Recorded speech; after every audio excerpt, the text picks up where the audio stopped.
अस्सलाम वालेकुम स्टूडेंट्स, कैसे हैं आप सब? खैरियत से हैं? Welcome again Royal Global Education के ऑफिशियल चैनल पे, जहां पे हम सीख रहे हैं Microsoft Excel advance learning course. आज हमारा माइक्रोसॉफ्ट एक्सेल का लेक्चर नंबर 7 है, जिसमें आज हम सीखेंगे कि परसेंटेज कैसे निकाली जाती है एक्सेल के अंदर।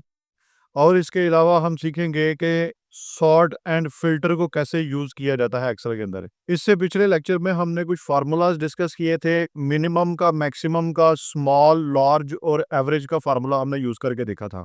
तो आज के लेक्चर की तरफ जाने से पहले मैं आप लोगों से गुजारिश करूंगा कि जिन्होंने अभी तक मेरे चैनल को सब्सक्राइब नहीं किया, वो मेरे रॉयल ग्लोबल एजुकेशन के चैनल को सब्सक्राइब कर लें।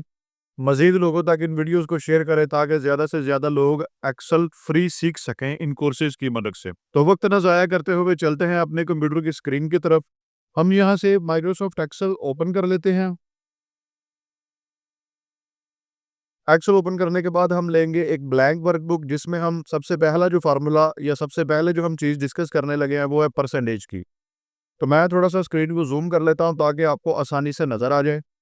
अब हम डिस्कस करने लगे हैं परसेंटेज को, तो मैं यहाँ पे लिख लेता हूँ परसेंटेज। इस सेल के अंदर परसेंटेज लिख लिया और इस सेल के अंदर मैंने परसेंटेज फाइंड करनी है। तो परसेंटेज फाइंड करने के लिए हमारे पास कोई ना कोई डाटा होना चाहिए। डाटा किस किस्म का? डाटा कोई भी हो सकता है। जैसे हम अपने पिछले लेक्चर्स में एक शीट बना रहे थे, रिजल्ट शीट जो है बच्चों की। अब अगर हम उसी रिजल्ट शीट को लेके चले तो हम देखते हैं कि मार्क्स के अकॉर्डिंगली उनकी जो परसेंटेज निकालनी होती है वो कैसे निकालते हैं। तो सबसे पहले तो हमें परसेंटेज का फार्मूला आना चाहिए कि परसेंटेज कैसे निकाली जाती है। परसेंटेज का फार्मूला होता क्या? परसेंटेज का फार्मूला बेसिकली ये होता है कि हम क्या करते हैं, जो हमारे मार्क्स होते हैं ऑब्टेन्ड, जो बच्चे ने मार्क्स ऑब्टेन्ड किए होते हैं, उस ऑब्टेन्ड मार्क्स को हम क्या करते हैं, मल्टीप्लाई कर देते हैं 100 के साथ और डिवाइड कर देते हैं जो टोटल मार्क्स होते हैं, जो टोटल सब्जेक्ट्स के मार्क्स होते हैं। ठीक हो गया, तो हमारी परसेंटेज निकल आती है। इसको डिफरेंट तरीकों से भी लिखा जा सकता है। जैसे कुछ जो हैं वो इस तरह से भी लिखते हैं, obtain marks divided by total marks. और फिर इस सारे को कुछ लोग क्या करते हैं, मल्टीप्लाई कर देते हैं 100 के साथ। यानी कि ये दोनों तरीके डिफरेंट है, लेकिन दोनों चीजें सेम ही हैं। आपने ये याद रखना है बस कि परसेंटेज निकाली कैसे जाती है। परसेंटेज को निकालने का सिंपल सा तरीका है, जो हमारे पास ऑब्टेन वैल्यू होती है उसको टोटल वैल्यू के साथ डिवाइड कर दिया जाता है और फिर मल्टीप्लाई कर दिया जाता है 100 के साथ। तो ये परसेंटेज निकालने का एक सिंपल सा फार्मूला है। इसको एक्सेल के अंदर कैसे हम निकालेंगे, तो सबसे पहले हमारे पास एक डाटा होना चाहिए जिस डाटे की हमने परसेंटेज निकालनी है। अब वो डाटा हम कोई भी ले लेते हैं। जैसे मैं लिखता हूँ यहाँ पे एक स्टूडेंट है अली, और उसके ऑब्टेन मार्क्स आए हैं 430 आउट ऑफ 500। यहाँ पे मैं ऊपर मेंशन कर देता हूँ ताकि आपको आसानी रहे। मेरे जो ऑब्टेन मार्क्स हैं इस बच्चे अली के, वो कितने हैं 430, और टोटल मार्क्स कितने हैं 500। तो इसकी जो परसेंटेज निकालनी है हम क्या करेंगे, जिस सेल में हमने परसेंटेज निकालनी है उस सेल को सिलेक्ट करेंगे। फिर फार्मूला अप्लाई करने से पहले आप लोगों को भी पता है कि हम सबसे पहले इक्वल का साइन लगाते हैं। तो हम यहाँ पे इक्वल का साइन लगाएंगे। फिर उसके बाद हमने ऑब्टेन्ड को सिलेक्ट करना है सबसे पहले। तो हम ये ऑब्टेन्ड जो मार्क्स हैं उस पर क्लिक करेंगे तो ये सिलेक्ट हो जाएगा। यहाँ पे रेफरेंस उसका आ गया B3। फिर इसके बाद क्या करेंगे, इसको मल्टीप्लाई कर देंगे 100 के साथ या डिवाइड कर देंगे टोटल मार्क्स के साथ। और जो भी वैल्यू आएगी हम चाहते हैं कि वो उसको मल्टीप्लाई कर दें 100 के साथ, और फिर एंटर का बटन जैसे ही प्रेस करेंगे तो वो हमें परसेंटेज उसकी निकाल के दे देगा।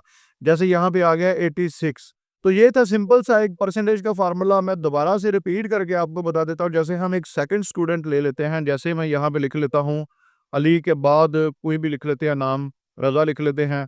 और ऑब्टेन मार्क्स इसने कितने लिए हैं, ऑब्टेन मार्क्स इसने लिए हैं 843 आउट ऑफ 100, सॉरी 1000। 1000 में से इसने 843 नंबर लिए हैं। अब इसकी परसेंटेज फाइंड करने के लिए हमें क्या करना पड़ेगा, इक्वल का sign, obtain marks divided by total marks और मल्टीप्लाई 100। और जैसे ही हम एंटर का बटन प्रेस करेंगे तो वो हमें बता रहा है कि इस बच्चे की जो परसेंटेज है वो 84.3 आई है। अब ये एक सिंपल सा फार्मूला था। हम चाहते हैं कि ये जो परसेंटेज शो हो रही है हमें, इस परसेंटेज के साथ परसेंटेज का साइन भी लगा हुआ आ जाए। तो इसके लिए हमें क्या करना पड़ेगा, इसके लिए हमें सेल की टाइप चेंज करनी पड़ेगी। मसलन मैं चाहता हूं कि ये जो सेल है मेरा, इसकी टाइप ही परसेंटेज हो जाए। इसकी वैसे बाय डिफॉल्ट जो टाइप होती है एक्सेल के अंदर वो होती है जनरल। आप होम टैग के अंदर ये नंबर वाले सेक्शन में जाएं तो यहां से देखें ये जनरल लिखा हुआ है। इस यहां से आप इसकी टाइप चेंज कर सकते हैं। जिस सेल की भी टाइप चेंज करनी है उस सेल को पहले सिलेक्ट करना पड़ेगा, फिर उसके बाद होम टैब के अंदर नंबर वाले सेक्शन में जाके ये जनरल का मेन्यू ओपन करें। आपको सारी टाइप्स यहाँ पे शो हो जाएगी। यहाँ पे से मैं चूज कर लेता हूँ ये परसेंटेज वाले जो टाइप है। लेकिन एक बात आपने याद रखनी है, मैं अप्लाई करके आपको दिखा देता हूँ। अब वो देखें हमारी वैल्यू को क्या दे रहा है, 8600%। जब एक्सेल के अंदर किसी सेल की टाइप को हम परसेंटेज कर देते हैं तो ऑटोमेटिकली उस सेल के अंदर जो कुछ भी लिखा होता है वो उसे 100 के साथ मल्टीप्लाई कर देता है।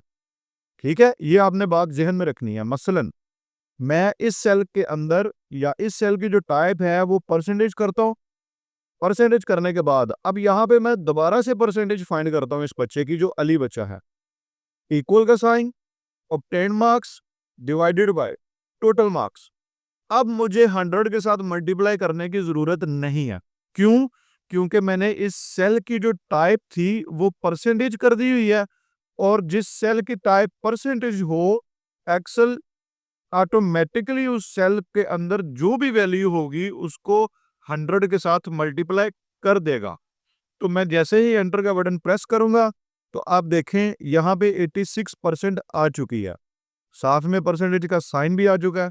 अगर इस सेल को मैं सिलेक्ट करके 100 जो मैंने मल्टीप्लाई किया था इसको रिमूव कर दूंगा तो फिर वो मुझे उसकी एक्चुअल परसेंटेज बता देगा कि 86% इस बच्चे ने लिए हैं। ये एक छोटा सा फार्मूला था परसेंटेज निकालने का, कि परसेंटेज कैसे निकाली जाती है। आई होप कि आपको समझ आ चुकी होगी। अगर किसी भी चीज़ में आपको परेशानी आए तो आपने कमेंट सेक्शन में मुझसे पूछ लेना है, या मेरे ईमेल या मेरे व्हाट्सएप नंबर पे आपने राब्ता करके कोई भी चीज़ में आपको परेशानी आए तो राब्ता कर लीजिएगा। इसके बाद अब हम चलते हैं अपने नेक्स्ट सेक्शन की तरफ, sort and filter. Sort and filter के लिए हमारे पास कोई एक डाटा होना चाहिए। हम जैसे एक बनी बनाई मेरे पास एक शीट है, हम वो ओपन कर लेते हैं। तो जैसे ये मेरे पास एक शीट आ गई है, कुछ स्टूडेंट्स हैं, स्टूडेंट्स का रिकॉर्ड है जिसमें बच्चों के नाम लिखे हैं और उनके मार्क्स लिखे हुए हैं हर सब्जेक्ट्स के। ये उनके टोटल मार्क्स लिखे हैं कि जिनमें से उन्होंने ऑब्टेन मार्क्स हासिल करने हैं। मसलन टोटल हर सब्जेक्ट के फ़र्ज़ करें अगर 50-50 मार्क्स हैं तो तमाम सब्जेक्ट से अगर मिलाएं तो वो 350 मार्क्स बनते हैं, वो मैंने लिखे हैं। अब हम इसमें सॉर्ट एंड फिल्टर अप्लाई करके देखते हैं, इसकी सॉर्टिंग करते हैं या फिल्ट्रेशन करते हैं। तो एक चीज़ आपने याद रखनी है, सॉर्टिंग आप क्यों करते हैं? सॉर्टिंग करते हैं बेसिकली तरतीब देने के लिए। तो तरतीब मैं देखना चाहता हूँ कि किस लिहाज से करनी है, कि जिस बच्चे के सबसे ज़्यादा मार्क्स आए हैं वो ऊपर आ जाए, जिस बच्चे के सबसे कम मार्क्स आए हैं तो वो नीचे आ जाए। तो हमें सबसे पहले तो पता होना चाहिए कि इनके मार्क्स हैं कितने, वो भी फाइंड करने वाले हैं। तो हम फाइंड कर लेते हैं, एक तरह से हमारी ये रिवीजन भी हो जाएगी कि ऑब्टेन मार्क्स जब हमने सीखा था सम वाले फंक्शन में कि ऑब्टेन मार्क्स कैसे निकाले जाते हैं, सम फंक्शन को कैसे यूज़ किया जाता है, तो वही हम सम फंक्शन ही यहाँ पे इस्तेमाल करेंगे। सबसे पहले इक्वल, मैं इसको थोड़ा सा जूम कर लेता हूँ ताकि आपको सही से नज़र आ जाए। अब ऑब्टेन मार्क्स में यहाँ पे मैं क्या करूँगा, इक्वल सम ब्रैकेट ओपन, और ये मैं रेंज सेलेक्ट करूँगा जो मैंने जमा करनी है, और फिर ब्रैकेट क्लोज और एंटर का बटन में प्रेस करूँगा तो वो मुझे ऑब्टेन मार्क्स निकाल के दे देगा।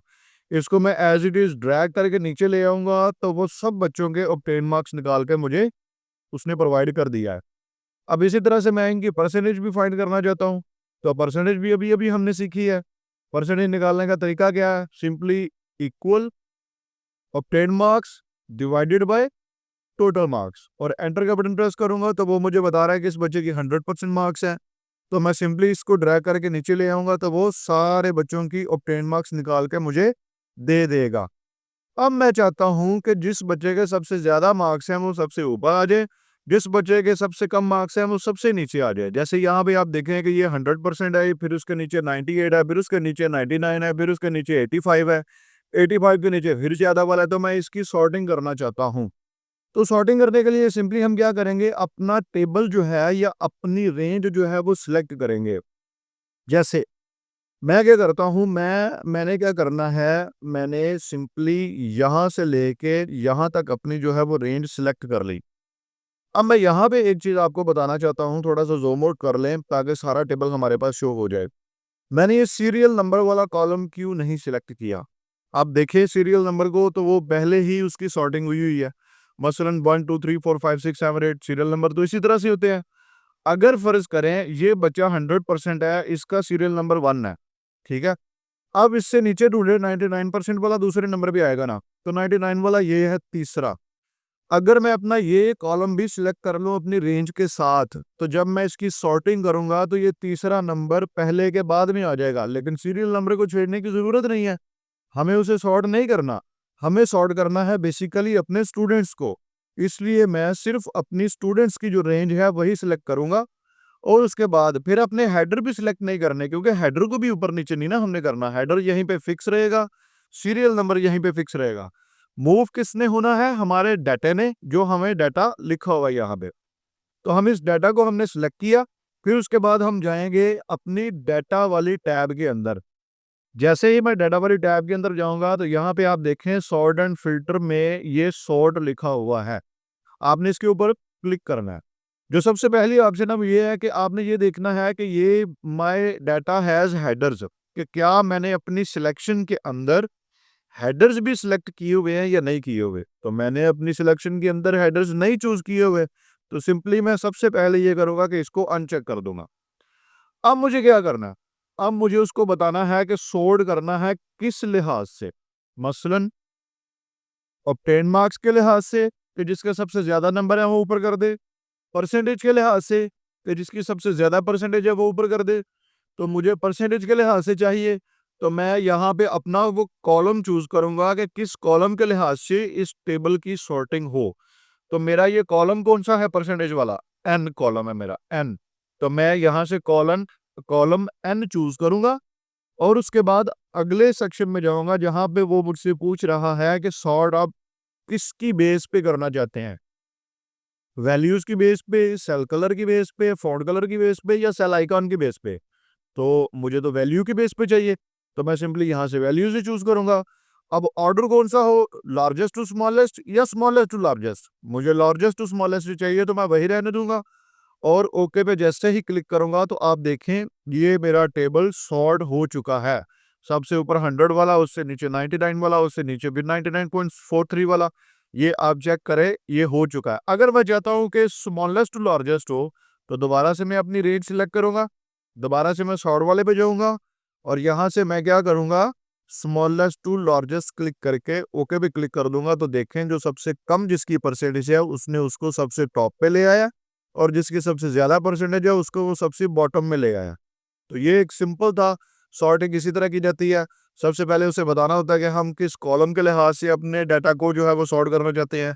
फिर किस बेस पे करना चाहते हैं, वैल्यूज़ के बेस पे करना चाहते हैं या कोई कलर-शलर के बेस पे करना चाहते हैं। फिर उसके बाद हमने उसको बताना है वो कॉलम, जिस कॉलम की बेस पे हम अपनी सॉर्टिंग करना चाहते हैं। तो आगे चलते हैं फ़िल्टर की तरफ। फ़िल्ट्रेशन हमने पहले भी अप्लाई किया हुआ है, तो हम सिंपली कर लेते हैं यहाँ पे, सिंपली इसको सिलेक्ट करते हैं और फ़िल्टर के ऊपर क्लिक करेंगे तो आप देखें, हर हेडर के ऊपर एक छोटा-सा बॉक्स बना आ चुका है, हर हेडर के ऊपर। अब इन बॉक्स का फ़ायदा क्या है?